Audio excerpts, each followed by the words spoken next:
Hello guys and welcome back to a new video. In this video I'm going to show you how to run Twitter ads.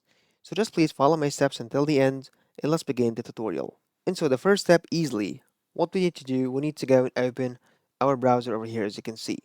And so once we're here, we need to go to search engine which is Google, and from Google we're going to search for Twitter. And now from here we're going to click on this link which is twitter.com or X with the new name as you know. And now from here we'll have all these sections as you can see.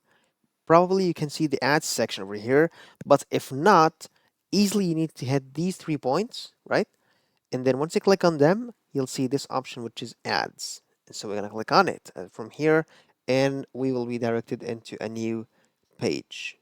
And now from here it says welcome to X ads. Just click on get started from here as you can see. And now let's go and set up the ads section. So we have the time zone over here, need to choose your time zone. And now here, these are some information about the ads section. So just click on create your first keyword ad over here, as you can see. And this is an extra information, which is your bidding and billing currency as USD, which is United States dollar.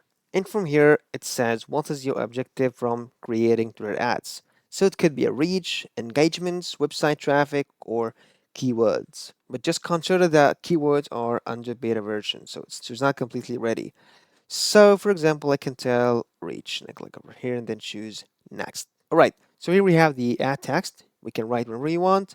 And also we have a media that we can put over here, and then we can go for next once again. And lastly, we have the customize delivery. This is the audience summary. It could be 5.2 up to 5.8 million reach potential. Demographics are here for any. And here we have the budget and schedule. You can put your currency, the date range, payment method, and so on and so forth. And lastly, you can click on launch campaign. At the end, that was all in today's video. If you find this very helpful, please don't forget to like the video, subscribe to the channel, and thanks for watching.